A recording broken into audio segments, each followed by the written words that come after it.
திராவிட முன்னேற்ற கழகம் ஆட்சிக்கு வருவதற்கு முன்பு 2021 சட்டமன்ற பொதுத் தேர்தல் போது 525 அறிவிப்புகள் வெளியிட்டாங்க. அதில் 4 ஒரு பங்கு அறிவிப்பு கூட முழுமையா நிறைவேற்றல. முக்கியமான அறிவிப்பு, நம்முடைய இளைஞர்கள் மாணவர்கள் வங்கியில் வாங்கிய கடன் ரத்து பண்ணாங்களா? கேஸ் சிலிண்டருக்கு மாதத்திற்கு 100 ரூபாய் மானியம் கொடுக்கறாங்களா? கொடுத்தாங்களா?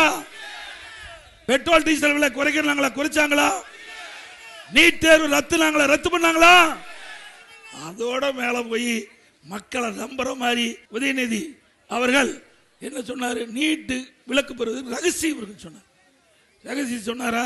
போன தேர்தலில் சொல்லி இந்த தேர்தல் வரைக்கும் தங்கமலை ரகசியம் மாதிரி ஒரு ரகசியத்தை காப்பாத்திட்டு இருக்காரு. போன கூட்டத்தொடரில் முதலமைச்சர் ரகசியத்தை போட்டு உடைச்சிட்டார். சட்டமன்றத்தில் நீட்டுக்கு விலக்கு பெற முடியாது உச்சநீதிமன்ற தீர்ப்பின் அடிப்படையில். அதைத்தான் நாங்களும் சொன்னோம்.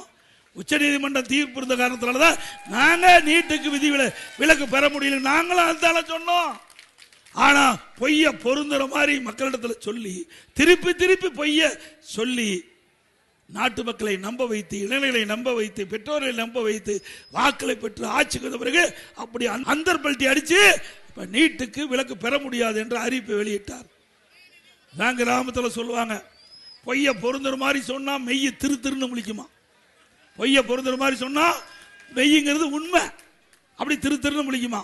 அப்படி அப்பாவும் மகனும் மாத்தி சொல்லி மக்களை நம்ப வச்சு வாக்குகளை பெற்று ஆட்சிக்கு வந்து அப்படியே ரகசியம் சொல்லி ரகசியத்தை போட்டு உடைச்சு இன்றைக்கு நீட்டுக்கு விதிவிலக்கு பெற முடியாதுன்னு சொல்லியாச்சு. சிந்திச்சு பாரு. நல்லாட்சினா எடப்பாடியார் தான். வாக்களிப்பீர் இரட்டை இலைக்கே.